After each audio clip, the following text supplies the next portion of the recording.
Late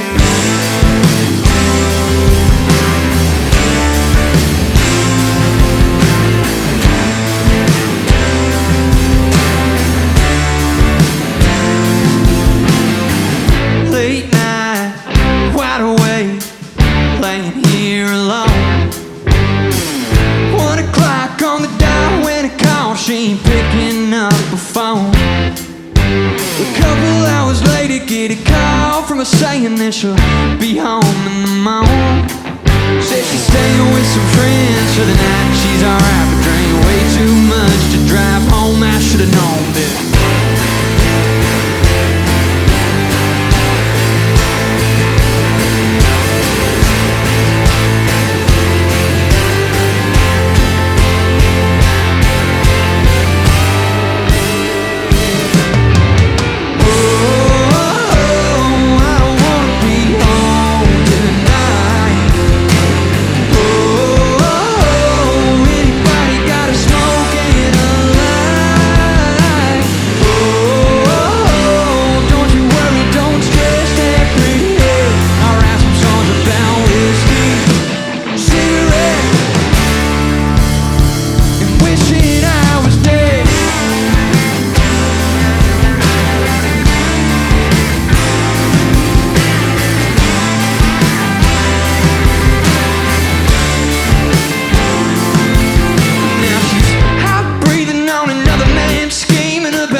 First of all, thanks for coming to the Press Shop, man. This is what I look like when I'm happy. I think I said that, man, but we haven't done this in a very long time, and today was awesome. Thanks a lot. Yeah, thank you. This was a blast. You know, something that's pretty interesting about a band like you guys too, and you're sort of an enigma in this scenario, is that you gain popularity so fast. It feels like, I wouldn't say you skipped a few steps, but you skipped a few steps. So I guess this kind of started on TikTok? Yeah, I mean, social media was a big part of it. I was working in a factory at its aluminum mill at home, really? And I would work off midnights, and we'd drive to Alabama and go play a show that night, you know, and then I'd be back the next day by 6 p.m. and go to work 12 hours. And I think February of last year, like I woke up one day and was just like, whoa, like what is happening? Just getting on TikTok and seeing, we had like a couple videos that were just going absolutely crazy. So Smoking a Light was obviously, I would say, would you guys say that's your biggest song right now? Yeah. What's the genesis of that? Where did that song come from? Yeah, I want to know these things, you know? All right, let's hear it. Starting in West Philadelphia. Don't bullshit me. Give me the stuff. So I was in a relationship. I dropped out of college, but after that, I was in a relationship. It just ended kind of poorly, and I was feeling some things, so I wrote Smoking a Light about that situation. I think because it was like what I was going through, I put it into a song, I think that's probably why people related to it, because it was directly from my life and the way I was feeling at the time that I wrote it. It's like what I was saying earlier, you know, it was pain, it was anger and sadness that I just couldn't. I don't want to burden somebody else by talking to them about my feelings. So if I put it into a song, you know, you just sing it and it's a song. But when you look into it, it's more than that. It was just wild to see like a song that I had written be popular, like people like it. So this thing like get millions of views immediately? Yeah, I mean, it was just like I woke up one day and was like, okay, here we go. Like, we're going to do this. We had already had management at that time because I'd been playing in Nashville a little bit, and we started figuring out a tour and what we were going to do. We started headlining shows in May of last year. So we had like 3 months. We were opening shows and then just went out on a headlining tour, and we've been touring ever since. That's incredible. It's crazy. I still don't know what happened. So when you're headlining shows now, when you walk out there, you still just floored like, how the did I get here? Yeah, I mean, it's like you Gotta said feel earlier, that. like it does feel like we skip steps. I think people sometimes, like you hear about the road dogs and everything. At this point, I mean, now we've played hundreds of shows, you know, as a full band. And at the time we played our first headlining show, we'd played maybe 10, 15 shows as a full band. And you go out there and it's like, okay, let's just try not to suck, because there's a bunch of people out here that really like us, guys, and I don't want them to not like us You anymore. guys sold out the Orange Peel, right? Yeah. And you're supposed to play. How long were you supposed to play? Oh yeah, no. So this is also fun. We had like 4 songs out at the time of our, or no, I think we put out Brother John Next to You. We had 6 songs out at the time of our first headlining show, and they had us down for 90 minutes. And You can play the same songs 3 times? I think we got done. Yeah, we got up songs to play either. we got done in like 45 minutes. We're like, okay, thank you for having us. You know, hope you have us back. No, eventually we had more songs. That was like all we had though. So yeah, It just played- happened so fast. I mean, Yeah, we didn't have time to like prepare, and then you just get thrown into it. And it's like, okay, adapt.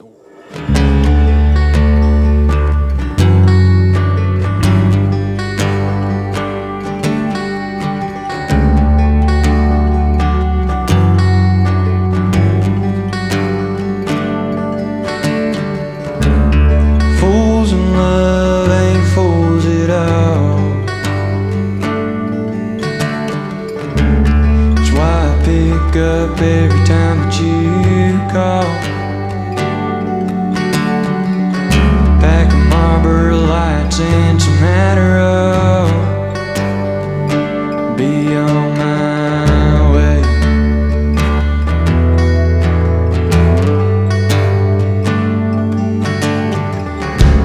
Seems like we do this every time. Wanna fall, wanna lie. Something about 2 wrongs and a right. Ain't that what they say? Oh, do you remember the first night that you left me? Said you loved me, you were crying, said I wasn't trying very hard to love you back. Oh, there ain't no denying, we've been fighting all the nights I wasn't sleeping, I wasn't believing that you could leave me here like that. Oh, you said if you'd ever told me not to run, I'd still be standing next to you.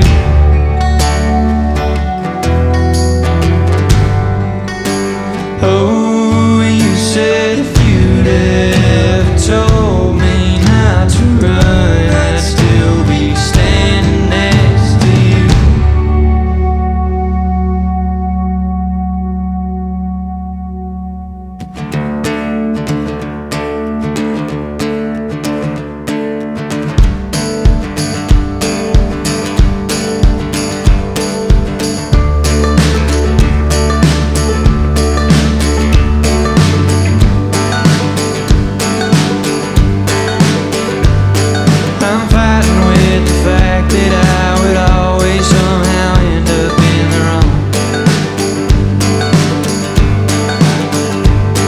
so terrified of losing you.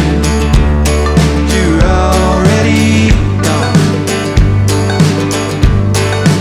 Oh, when you said if you'd ever told me not to run, I'd still be standing next to you. Oh, when you said if you'd ever told me not to run, I'd still be standing next to you.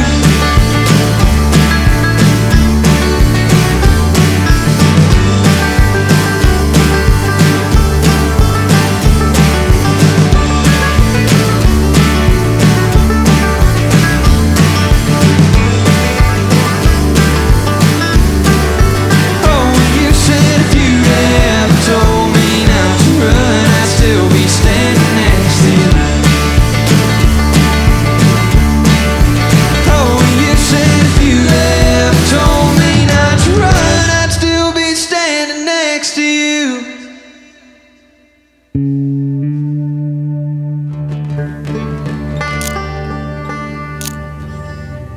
I discovered Old 60 about 3 months ago and just have thoroughly enjoyed it. But I feel like you guys are so unique in the sense that you're a dying breed. You guys are young guys, but I feel like you guys represent something that I would call the original dream.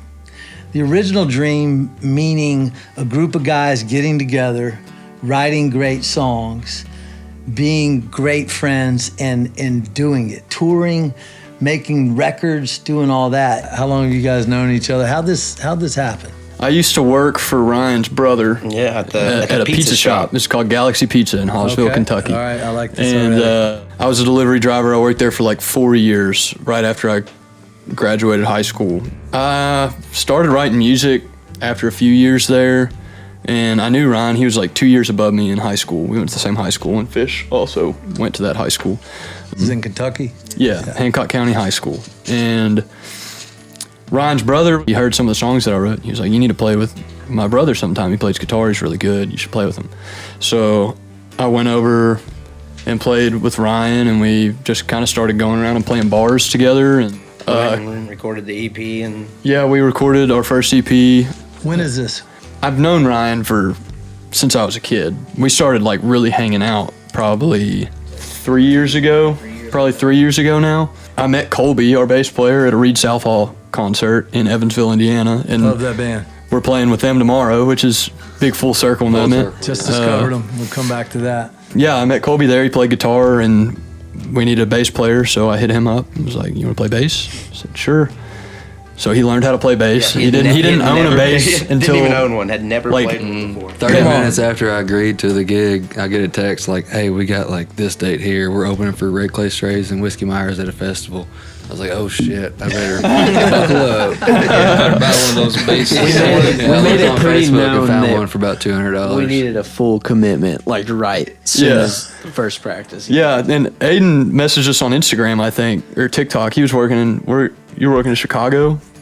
Yeah, I was working for like a electric company. We were putting in solar panels and stuff, like in the country, like Kankakee, Illinois, or whatever, like an hour from Chicago. I was making really good money, but I saw them on TikTok, and I was like, I want to be in a band, you know.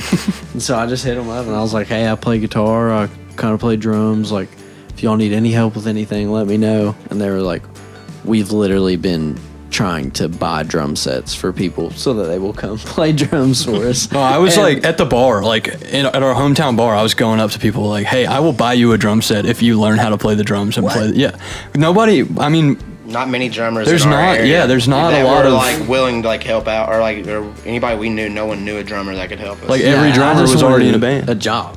Yeah. Like, I just wanted to be on the team, you know? Bro, And I right did not now, play what do you drums. think about like that DM that you sent? That changed the course of your life right now, didn't Yeah. it? Yeah, for sure. I love stuff I just like couldn't. that. The thing about it that caught me so off guard was that it was a band from Hallsville that sounded really good.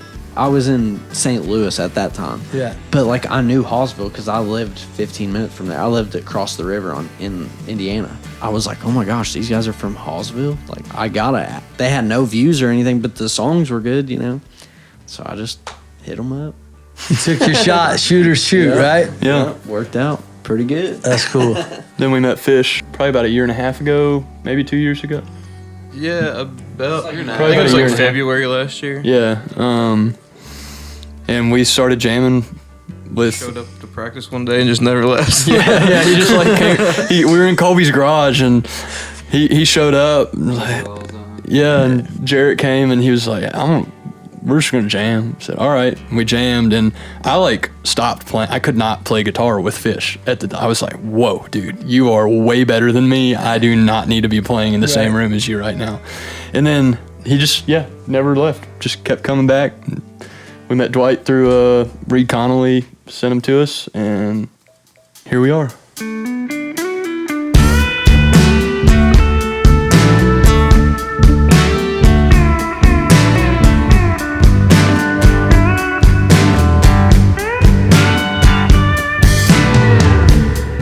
Honey, I get the feeling at this time I might actually leave. 'Cause it's 6 o'clock in the evening and we ain't said I love you.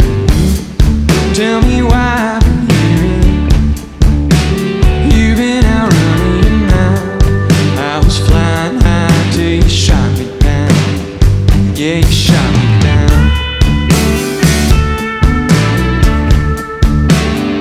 Yeah, you shot me down.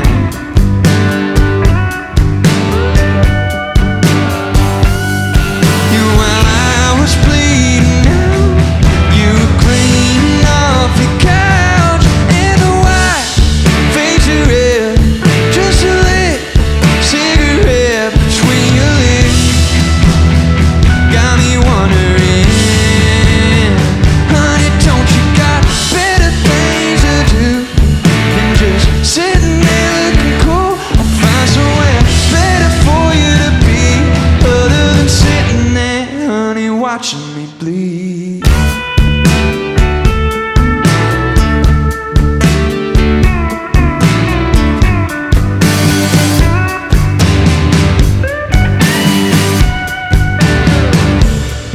And it's driving me crazy. Think that I'm all out of nerve. I don't think that you hate me, but you might if you kiss any word. It is worse.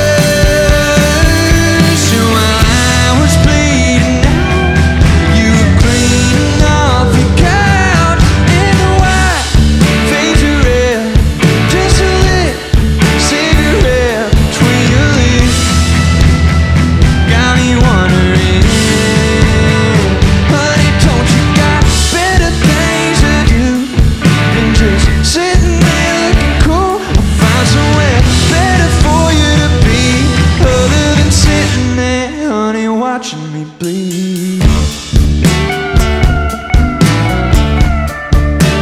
Watching me bleed.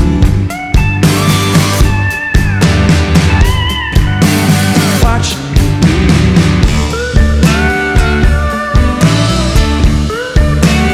Watching me bleed. Watching me bleed.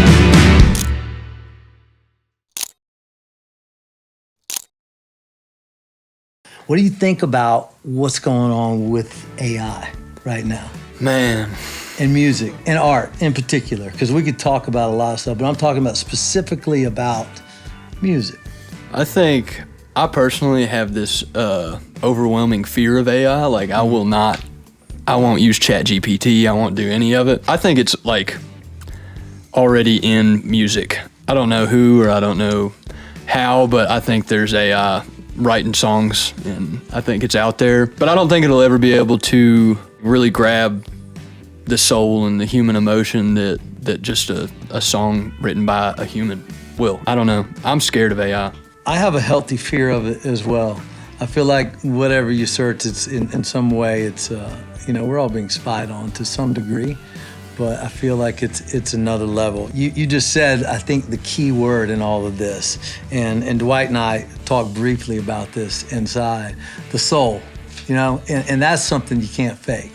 Even no matter how good it sounds or how good a piece of art looks, if it doesn't have the soul that came from a human connection to write that down, I think there's a definitive line there. I mean, I think that there's people out there that are using AI to do things that a human artist could do, whether it's visual or it is the music or like a tour poster or any. I think if you use AI in place of a real artist, whatever form of art it is, then you are not an artist. I think that artists look out for each other. I think that if you're going to go on tour, you need to hire somebody to draw you or paint you or whatever, a poster. I think it's the easy way out.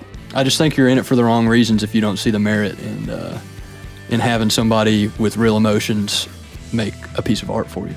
Do you guys ever think about it, any of you guys, about, wow, man, this is in jeopardy? Or do you just kind of just do your own thing and don't pay it attention? I don't think it's in jeopardy because I think that right now I feel like it's very recognizable, you know, when you see something that's AI, you know that it's AI, and I don't think it'll ever be capable of doing what the greats do, you know. Yeah, interesting stuff. What do you think about that, Dwight? Yeah, I mean, I think it comes back to the soul, and I think it's kind of backwards to like have a computer that, as far as I know, doesn't have like real feelings, try to create art. Like, I know everybody in this band, like whether it's trauma or, you know, just like hardship or just like quirkiness, like we all gravitated towards making music because of that within us. It's like when I'm on stage, I can feel like the soul of everybody that they're pouring into the music, and I think that is why people come out to the shows. I think that's why people listen to our music, because it's raw and in a way that imperfections are better than perfection. And it's like that whole connection, like we're trying to pull from the cosmos and experience and send it out to our friends and listeners, and they can relate to it. I have faith that I don't think AI can really replicate that, and I have faith in humanity. So yeah, that's what I think. I don't know about y'all.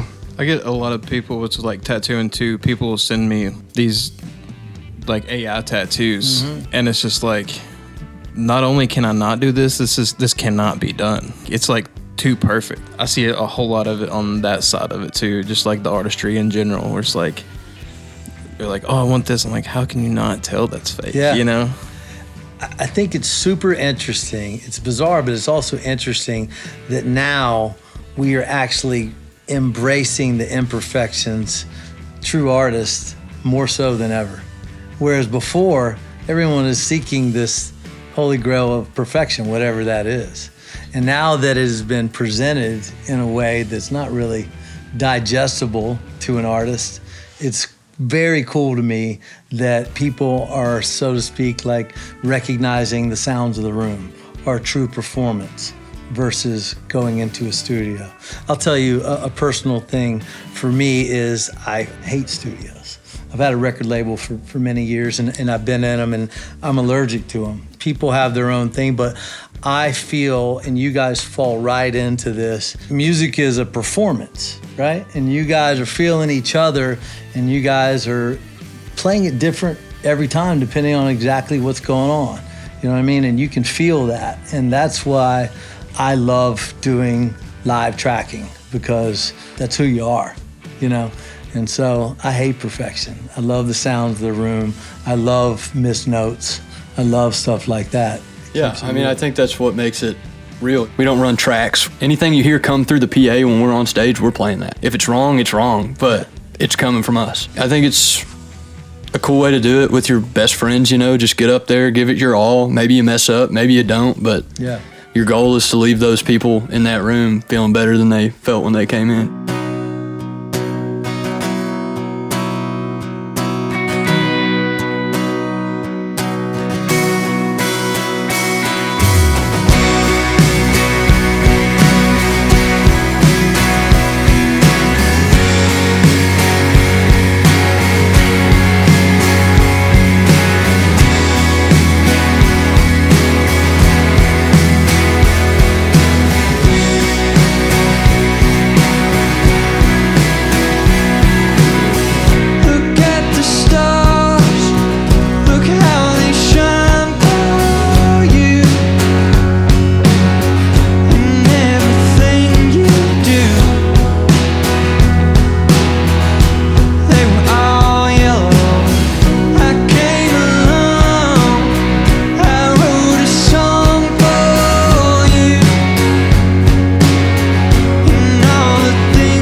yourself dry.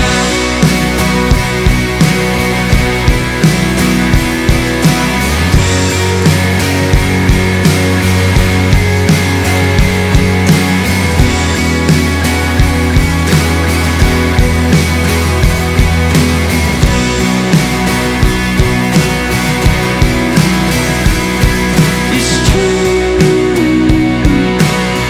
Look how they shine for you. Look how they shine for you. Look how they shine for you. Look how they shine for you. Look how they shine for you. Look how they shine. Look at the stars. Look how they shine for you. And all the things that you do.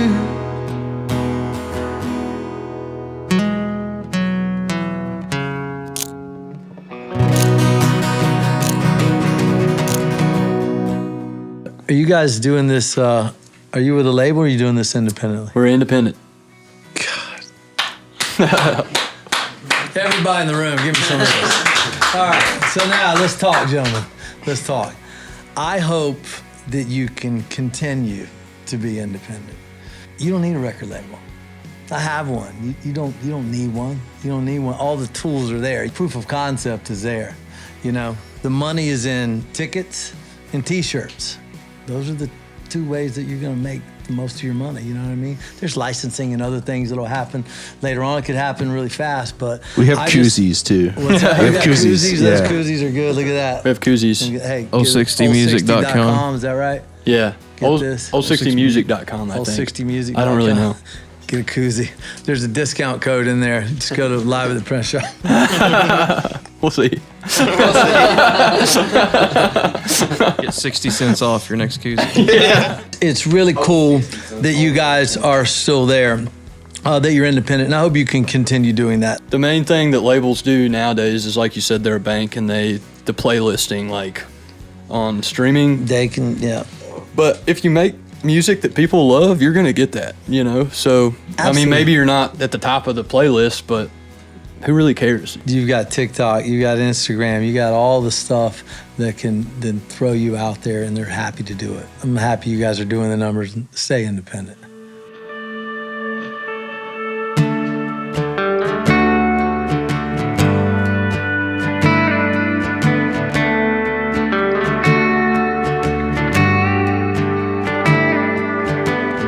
To be young again, getting higher than Bell Street water tower. I can hear 'em now, sirens ringing out past the roundabout. Couldn't figure out how to live without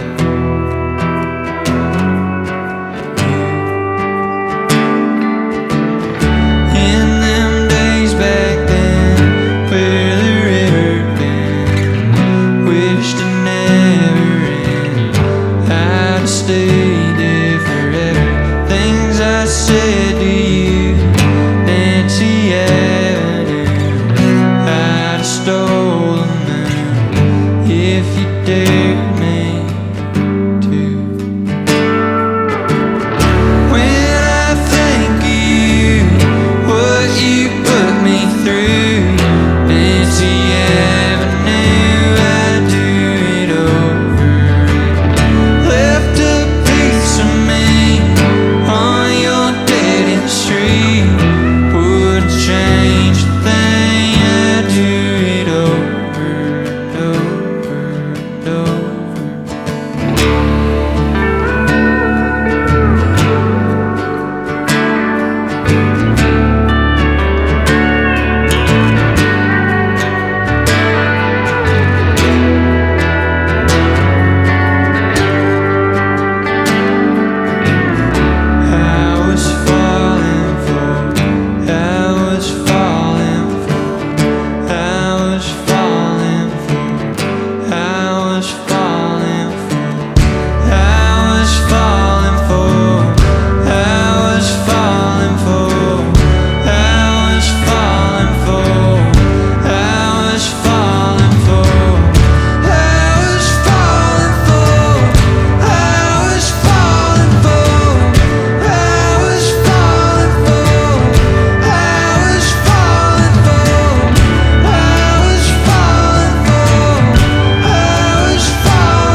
All right, I want to get a couple artists out of each of you guys. Some of your favorite artists. Smashing Pumpkins are my favorite band ever. My dad, like, since I was a child, has been just feeding me Smashing Pumpkins. Love 'em. So I love the Smashing Pumpkins, Billy Corgan. Radiohead, I've been massive into them recently. Manchester Orchestra, Dwight put me onto them, and I've been like, I think for the past like 3 months, I've only listened to Manchester Orchestra. I love like Nicholas Jamerson, Kentucky guy, John Prine, just like those songwriters, Stone Temple Pilots, anything grunge, love it. But yeah, Smashing Pumpkins, Manchester Orchestra, Radiohead, those are my big three. Yeah, man. And Phoebe Bridgers. I love Phoebe Bridgers. Fake Plastic Trees. I have to listen to it 5 times in a row. You can't not. If it comes on in my car, I listen to it until I'm where I'm going. I do too. Yeah. What you got, Dwight? Yeah, there's a lot of overlap. Like all that like British alt rock, like Coldplay and all that. This guy named Connor Oberst. Bright Eyes is probably like his bigger project. Andy Hall and his various projects he's the Manchester Orchestra songwriter. I like Pine Grove. I don't know if you've heard of Pine Grove. I don't know Pine Grove. All your like old country songwriters too. Like country stuff. You got to. Johnny Cash. Oh yeah. Yeah. Willie Nelson. Yeah, all that. What you got for me? I'm gonna say Pantera. Probably like some Biggie, and then like some Doc Watson. That like describes you to a T, actually. Biggie Smalls, Doc Watson. I love it. And Pantera. Oh, Pantera. Bro, That's me. give me some music, Catfish, my man. Ozzy, that's like a mainstay. God rest his soul, man. Yeah, Pantera, of course. That's gonna be a mainstay anywhere. Yeah. I really like the early 2000s like butt rock stuff, like Nickelback, Hinder. Like Hinder's probably my favorite band. Butt rock. I love it. I can't get enough of it. I love that whole genre. Oh, man, I do too, bro. We played a festival with Buck Cherry earlier this year. and God, man, just I like, love that band. Oh man, Buck Cherry's good. a They whole had lot some of awesome ballads, too. Some deep stuff. Great songwriting, man. yeah. Jacob put me on to this guy named Medium Build. I got to remember this. He is. I like the So name already. good. Medium build? Oh my God, he's so good. What kind of music is it? It's like indie singer-songwriter stuff. He's Okay. like such an amazing songwriter. It's just such soul and it's so good. All right, I need some new stuff to chew on, so I'll Stews. go with that.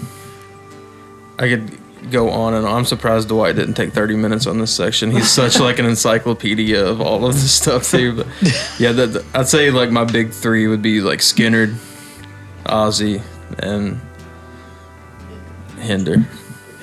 Those are good ones. Ryan, what you got? Mine are all across the board, man. I'm a rocker through and through. Probably like Tool. Like I spent a few years chasing Tool around the country and seeing them. Avenged Sevenfold. A couple of us. I'm taking to see them for the first time this weekend in Chicago at I Soldier saw them at Field. Louder Than Life a couple years back. Dude, man. they're so good. I've spent way too much money chasing them around, but they're one of my favorites too. Yeah, The Dead. I got sidetracked thinking about Sevenfold this weekend. I got all. Yeah, The Dead. Biggie Smalls and the Dead for you, huh? Yeah. Makes I have a sense. tie-dyed Biggie shirt.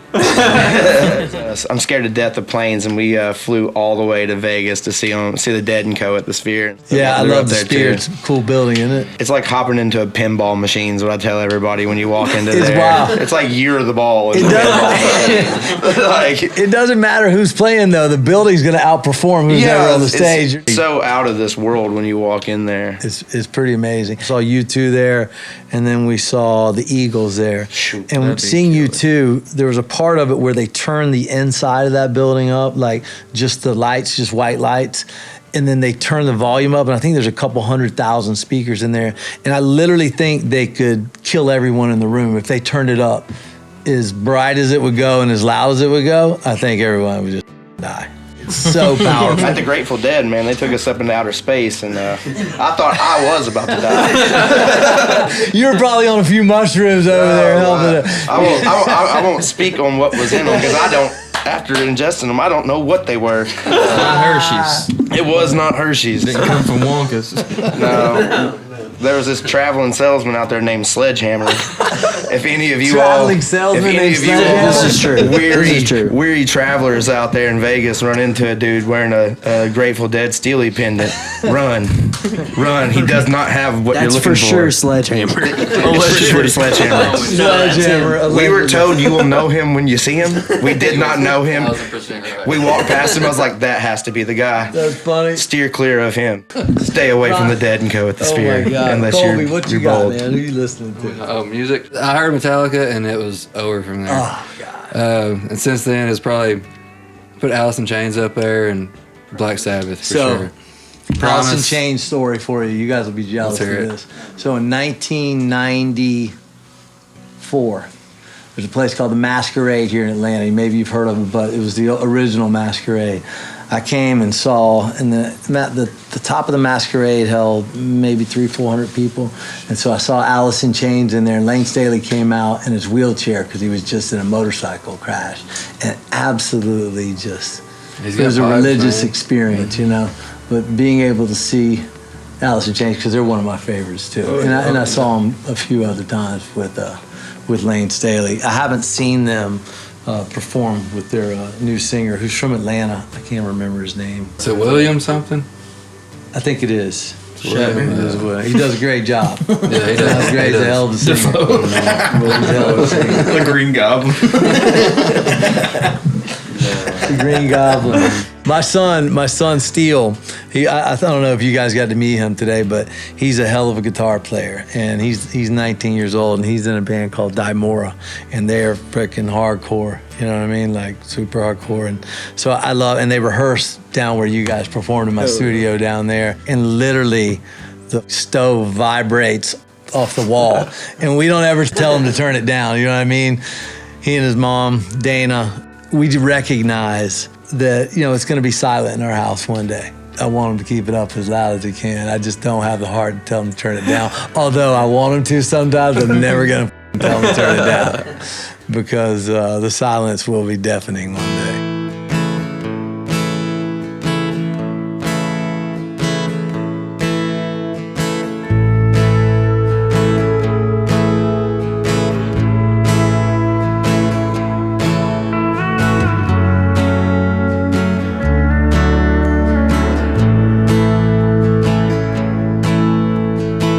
Pocket change and prescription pills sitting on a windowsill of a double queen, some flat top nowhere town.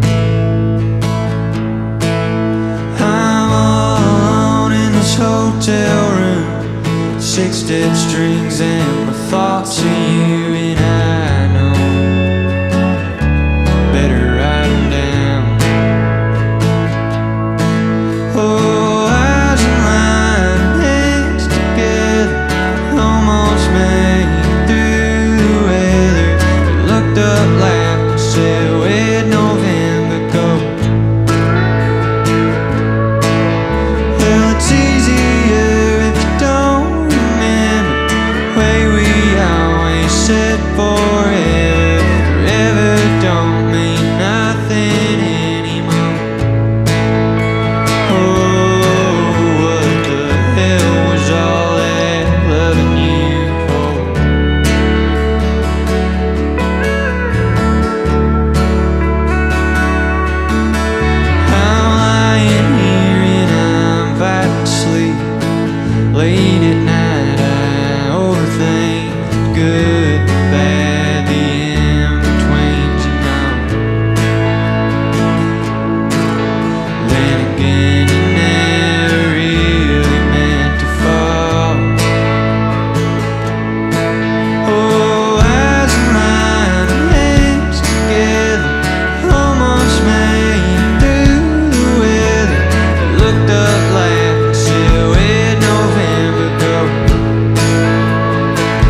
I've asked this a couple times of what you thought about the print shop experience today. Yeah, I didn't know what to expect. I told you that I watched the Steven Wilson Jr. episode a few times. Yeah. And I mean, that was fantastic, you know? And I didn't know what to expect. It was like so just cool, you know? Everybody's so cool. And obviously there's the expectation, but everybody has the same expectation, is that we're going to do the best that we can. It didn't feel like some corporate thing where it's like, hey, be here, do this, nobody cares about you. Since we got here, it was like, everybody's asking us if we can have any, like if we need anything, if we a big family cookout all day. yeah, no, exactly. It's like we jammed out for everybody. Like, let's grab guitars, play for the whole bunch while we're sitting here waiting, you know. But it's been like a big hang all day, and this place has been awesome. Though. Super cool. I appreciate it. I drove a 79 Trans Am today. Oh, man. That was one of my favorite parts of the day, in the front part of the day for sure. I got a couple cars out here, obviously, and I'm very lucky to have them. I worked hard to get them, but one of them's a 1979 Bandit Edition Trans Am.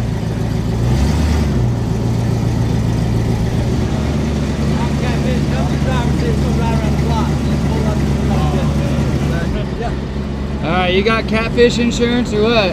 Got fish insurance. I'm all paid up. I'm all paid up.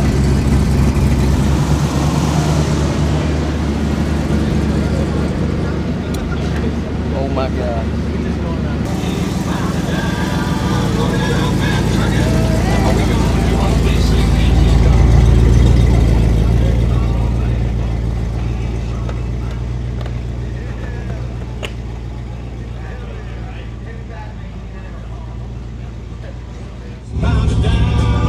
This is literally like a dream come true. I haven't even ever sat in one of these cars before.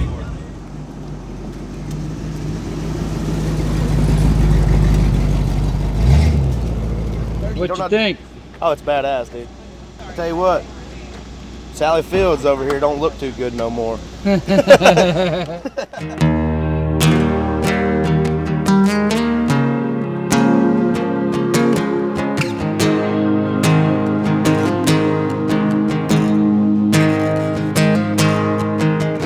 17, smoking weed at your parents' house. They never really cared about anything but your little brother's whereabouts. Guess I cared a fair amount about you. Guess I did too.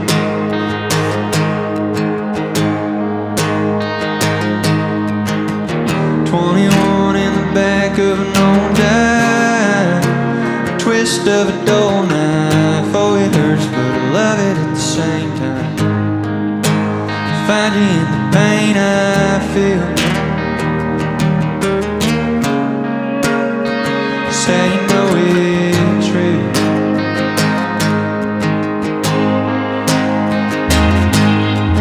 Lights low, the look on your face, you can't find no reason to stay. Let the time show me what you say to me now.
You guys have a lot of momentum right now.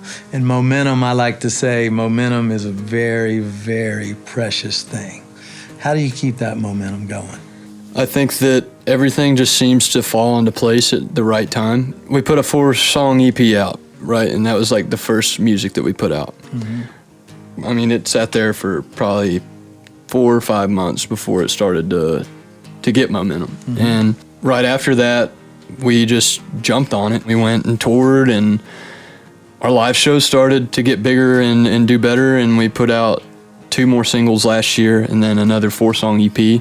Now we're working on our album. We're waiting on mastering, but I think that, you know, we stress about things, and you hear people telling you need to have a song, you need to have this, you need to have that, and it's like, hey, like, it works itself out if you let it, you know, and everything just seems to happen at the right time. I think this album is just a culmination of like the last couple years, the journey we've been on, and the missing home and all that stuff. And I think that it's the right time for it to come out, which luckily it's the album we have. So I think that it's the one we need, though. So. When are you guys going to release your record? This is your first record, right? Yeah, it's our debut. I don't know. At the time of this interview, we haven't even like announced it. So I don't. Hopefully, like fall of this year, we'll have it out. Yeah, maybe these things will line up right together. That'd be wonderful. Hopefully, we're looking at October, I think, right now. We get the last of the masters back like this week. So yeah, who produced it? Jakir King and then Justin Eckerd co-produced. He is the best dude. And yeah. I know Dwight and him got pretty close. Yeah, he's just a master. Yeah. And I think he just wants to make good music. Where did you guys record this? In Franklin, Tennessee. Did you track together? We tracked, it ended up being 11 songs, and it was tracked live. Nice. There's some overdub stuff, you know, but for the most part, like, the bones of every song were tracked completely live, and it was the first time that has ever happened, like, for us, for our music. We'd track the acoustic guitar, and then we'd add the guitar, and then we'd add the bass, and no, like this is the most, I think, raw and authentic, like, sound that we have made yet. It shows the progression of all the work that we've been out here doing, like the last 2 years of being out on the road and everything. Like, this album is going to show everything that we've learned from the people that we've met, from the people that have now become our friends and comrades out here on the road, like, and they've shown us and taught us how to do. Like, this one's really going to be where we kind of somewhat have like an idea of what we're doing, because before we had no clue. Right. Yeah. So, I think we get boxed into the country genre, and I think that's because of where we're from. We're from rural Kentucky. I think that the sound of this record is anything but country. I mean, there's country aspects. We've got a pedal steel on there, but that's all you got to do to make something country, right? That's what they say, I guess. Throw a pedal steel in there. It's a very unconventional. Like, I applaud Dwight on his creativity. It's like I haven't heard pedal steel played the way that it's played on this record. Like, it's a synth sometimes. But then he writes like great tagline, like great lead lines, and it's like that gets stuck in my head. But for the most part, it's just adding so much volume to what we're doing, and it's not a tool to make it country, it's a tool to make it us. I'm very excited for everybody to hear it. We've kind of like honed in on our sound, you know. I don't think we have a sound out now that sounds the same, or a song out now that sounds the same. That's not saying any of these songs sound the same, but I think that they're cohesive. We're starting to really figure out what we're doing, and it's a lot of fun. Who's the primary songwriter in this group? Me. I write most of them by myself, and then me and Dwight wrote Nancy Avenue that came out earlier this year. I wrote a couple with my buddy Rob Langdon, who opens a bunch for us, and then I wrote one with Nolan Taylor. I wrote Who We Are. I wrote that with Nolan Taylor. I wrote Watching Me Bleed with Jack Wharf. There's a song called Starting New on there that I wrote with Kyle Starrock, but the rest of them I wrote solo. Love it. But I want to talk about one of the songs that was a standout for me. I mean, I love old 60 music, but there's a few tunes that you guys played tonight that I've never heard. You guys kind of debuted them here, and I think there's one or two of them you guys had only played together maybe a couple of times that you did tonight. But one of them is Let You Down. Man, what a good song. Thank you. And so I haven't heard the whole record, but I'm going to make a prediction right here. I'm known to make a prediction for here and there, but I'm going to say that's going to be a standout track for a lot of people. I think it's going to go a long way, and I can't wait to hear the rest. But tell me about that song. Where did it come from? That's one of my favorites that I've written. I wrote that one by myself. So my girlfriend, one of our like first trips together, which it's been weird. Like we live together now, but like when we were first dating, like our dates would be in a different city every weekend. She would come to Colorado one weekend, and then the next weekend we'd be in Oklahoma, and that's where our dates were. Like the first weekend she came on the road, or maybe the second or third, we were in Colorado, and we drove, like we got a rental car and drove through the mountains from venue to venue. We did like Fort Collins, Denver, Grand Junction, and literally pulled off on a shoulder and like looked out at the mountains and stuff, and it was the coolest thing ever. And that's where I like had the idea to write the song, because the first line is, I've been thinking about that drive through the Rocky Mountains high in a car we rented. That's where that came from, and that's what kind of sparked the song. It ended up turning into a sad song. Sometimes they do that, Yeah, I mean, I love the song. It's one of my favorite songs that I've gotten to write, and I'm very excited for people to hear it.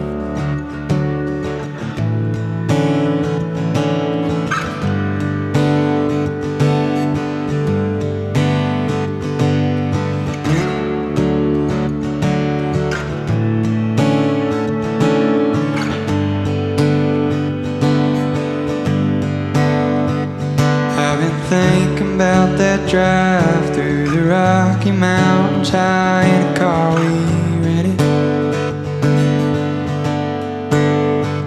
When I pulled off on that shoulder, I looked over, said I loved you, and I meant it. And I think it's safe to say, at least for the sake of saving face, I won't forget it. Not inside my head, well, you're the only other one that's ever in it. One of these days, I'll make you mine again.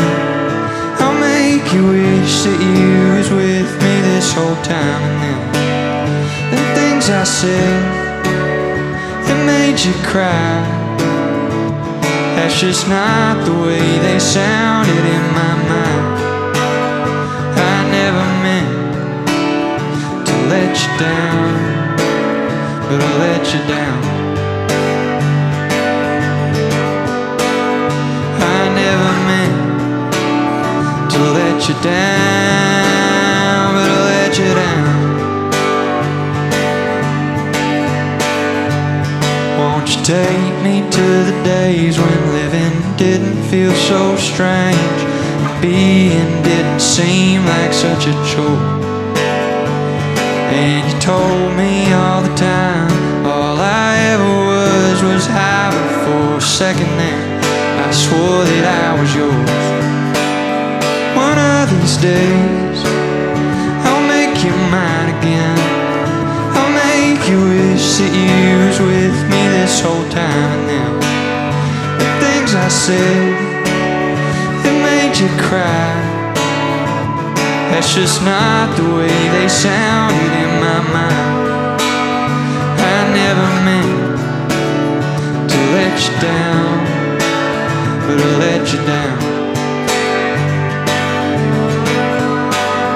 I never meant to let you down, but I let you down.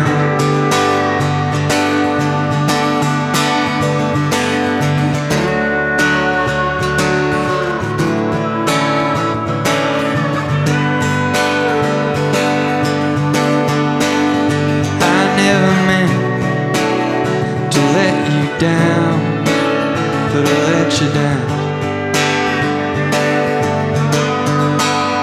I never meant to let you down, but I let you down.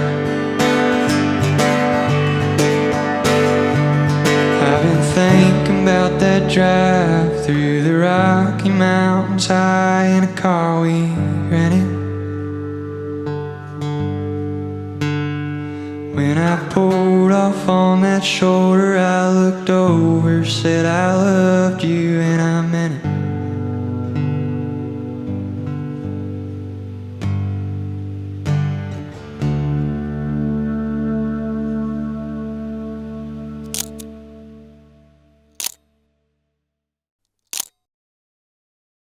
A lot of my favorite artists tend to end up in a somber place, you know, even if they're starting off here, it kind of like ends up over here. Yeah. I mean, the song was birthed out of like a happy thing, Right. you know? I don't know why I write sad songs. I'm not sad. I'm not a sad person. Sometimes I am. I think that like writing music is saying the things that you don't feel comfortable like saying, or that like the emotions that maybe it's hard to convey like through words, so you write it into a song. And that's why I think that I write a lot of sad music, is because I don't have a problem telling people when I'm happy or like when I love them, but I am very like, I avoid confrontation, and I kind of sink into myself whenever I'm upset or sad. And I think that's why I write sad music, is because it's my way of like processing those emotions. I don't feel the need to write happy music because I can convey that properly without writing a song. Were you an introverted kid? Somewhat. I mean, I feel like to other people I was extroverted. There's nothing that I loved more than just sitting by myself at my house in my room, playing video games, watching a movie. Like I enjoy just being like away. Other people would say I'm an extrovert because when I'm around, like I talk and I'm like available, you know, but I don't like to talk. But I'll do it. I don't like to, but I will. Yeah. Yeah. Well, you're good at it. I think a lot of people can relate to that, and I think sometimes you're writing for yourself, but you're also writing for other people. Any compassionate person can recognize that, and you speak for other people sometimes. People are going to translate this, and that's the beauty of music, right? They can personalize it, make it their own, but you're doing a really good job at writing songs. Well, thank you. You're good at it. Because obviously you guys are genuine and you're doing it for the love of music. You're genuine people, I can tell. I can listen to your lyrics, your music, the way you guys play. You guys are a band. You're friends, you're a band. And you're not doing it for those numbers, so to speak, but they're very hard to ignore once they're in your face, isn't it? I mean, does that change anything for you? I mean, I try not to look at it. The way that I base things off of is the live show. If we're playing live shows, headlining shows, and the crowd is digging it, you know, and it's growing. Like if we're playing bigger venues than we did this time last year, that's the way I know that we're going in the right direction, you know. I mean, you can look at a screen telling you this many people are listening to your song, but once you get out there and see them and they're singing it back to you, that's when you know that it's going well. Guys, I want to give you guys something here, and I've done this for a while. I think Catfish, my man, already got one, but I'm going to give these to you guys. These are silver dollars. These are, they're called peace dollars. Here, We've been fighting over his all day. What's that? We've been fighting over his since he got it. So, yeah. Well, you guys are all going to get one, and I'm going to tell you kind of what they symbolize for me and what they're about. So I got one for your crew guys, too, okay? Awesome. And we'll make sure that they get one. I want everyone to have one. But a little history on these. These are... they're called peace dollars. They were made in, I think, from 1923 to 1934 or 35. And I love the name of them. And so that is my peace offering to you guys and to anybody that comes in here. I carry one in my pocket all the time. And when I'm inspired, I give it away. And it might be to a waitress, might be somebody at the gas pump, might be a homeless dude, it might be a rich dude. I don't know. But when I feel it, I give it away. And I'm telling you, man, they're always on time. So whatever you're going through, whatever you need, grab onto that, and it'll give you a little love from Adam in the print shop and everybody here. It'll just kind of carry this energy throughout your experience. And I just want you guys to have that, because I wish you all the luck in the world. You are embarking on a fun, exciting, but treacherous journey going into the music industry, man. It's a lot of fun. Anyway, I wanted you guys to have that. Thank you very much. Thank you. Absolutely, absolutely. Yeah, stay together. Oh yeah, That's what you got to do. That's the key to success, is staying together as a band. You're about my son's ages. I've already feel like a fatherly figure to you guys. I love the shit out of you. I already do. This show, everyone around me, all this kind of stuff, no one's more surprised than me. But I'm very thankful for it, that's for sure.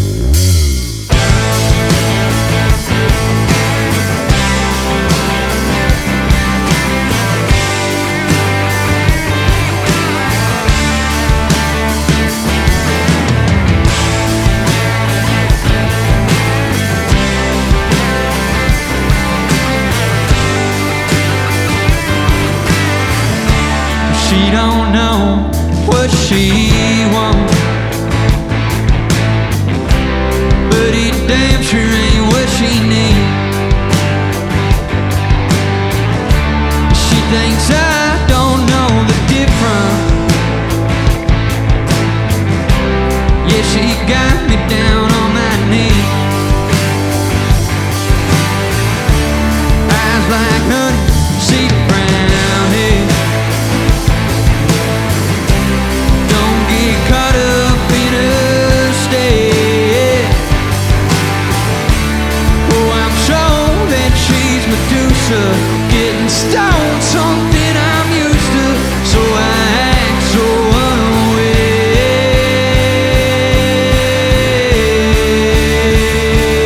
But these withdrawals from something more than menthol need you more than a late night call. This alcohol at 2 a.m.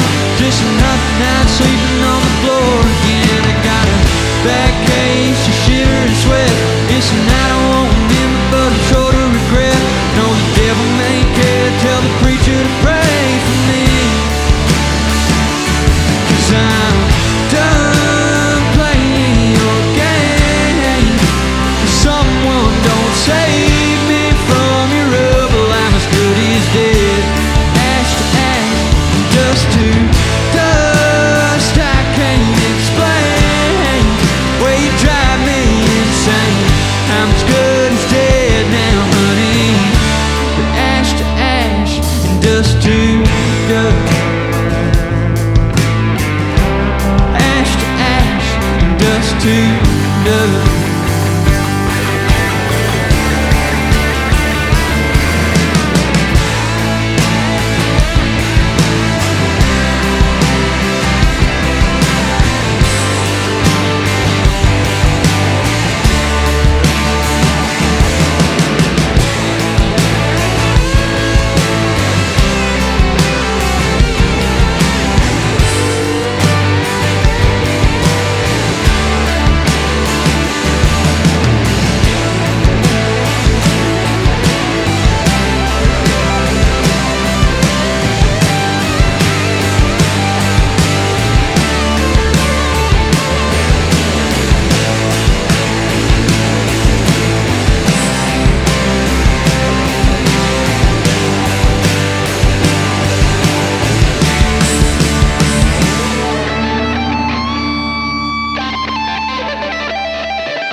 What's next for you guys? You guys have a big tour after you put the record out? Are you guys going to go and support this? Are you going on the road with anybody? Any announcements you got? The record will be out this fall. Tour winds down in November. We stop, so we'll pick back up and we'll tour the album in late January, probably February. So I don't really know. He can't hold it together. He's fucking losing it.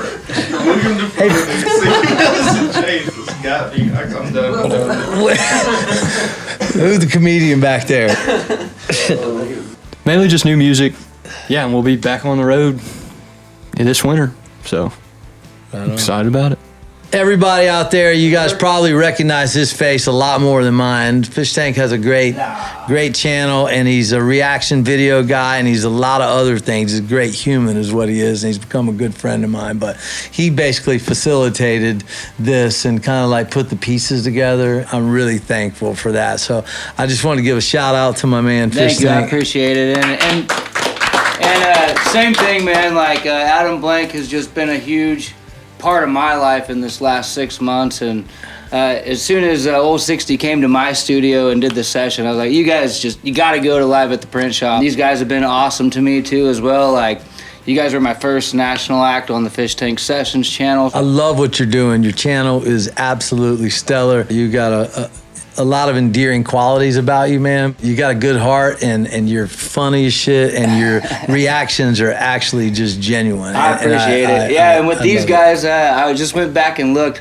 I was your 750th subscriber when I reacted to Smoking a Light. Hell yeah. I guess it just still blows my mind, you know? So Yeah. it's like, you know, normally I don't really react to something until it's like massive, you know? But like something about that song, I was like, I gotta get on this. This is just too good. It's just way too good. And then everything just happened. This is the first time we've tried, you know, even attempted to collab with anything. You know, I don't know anyone else who even does YouTube stuff other than this dude right here. And it's just been awesome to support. So everybody out there, go check out my man Fish Tank on Hey, Fish thanks for Tank having me, Sessions, man. You guys are a blast. Old 60, I want to thank you guys again for coming to the print shop. This has been just an amazing day. Amazing guy. You guys are amazing gentlemen, and I just wish you all the luck in the world. And I want you to know, anytime you need somewhere you can just come and chill, come back to the print shop. I'd love to stay in touch with you guys, and maybe there's a part 2 in the future. Oh yeah, You know, we thank you for haven't having done us. that This much, man. was so much Plenty of room fun. in that garage up there. Yeah, we got some cars, You need to toys. store that Trans Am anywhere. We'll have fun. But I can Just tell let you us know. this episode, and I want to thank all my crew here. These guys, Old 60, if you don't know who these guys are, go and buy their shirts, buy their tickets, go see them. You will not be disappointed. I'm going to make another prediction. I think that in less than 2 years' time, I said this before, I'm going to be like, I can't believe Old 60 was over at my place. I already feel that way. We appreciate y'all. Hey, man, bring it in. Thank you, Bro, thank you very much. guys. in it. And I do. I believe in it, and then some. You're a gentleman and a great dude. Dude, it's a pleasure today. You too, my man. Thank you very much. Fellas, give me some dap. Jacob, thanks again for coming, man. It's been a hell of a day. Thank you. I really appreciate it. You mind playing me a tune? Yeah, well, I did a Nicholas Jamerson song. I mentioned him earlier. He's in a band called Sunday Best, Kentucky guy. This song's called Heineman.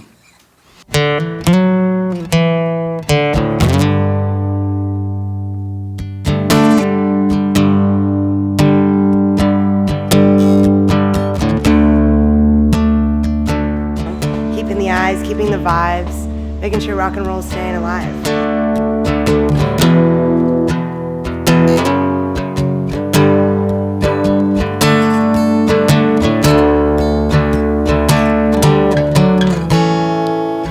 I'm headed to Heineman. Night on the town to see my sweet Anna. And I ain't slowing down.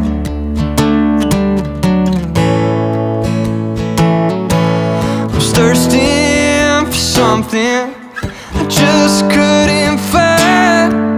From life after woe to life after wine. Yeah, I give up smoking my dirty mouth. If I could just hold your hand, if I could just take you out. Thank God for Heineman.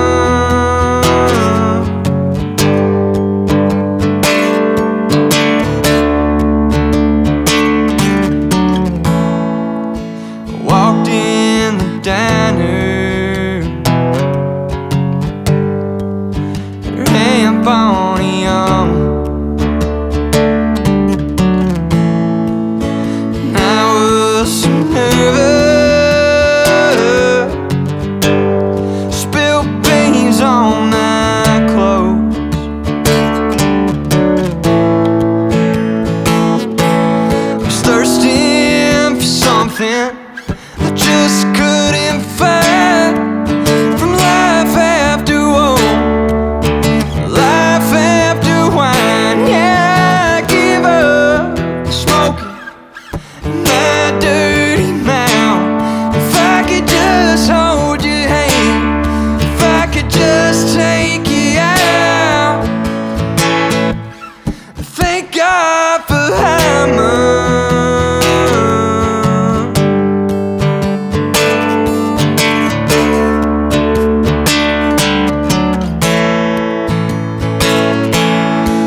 nothing.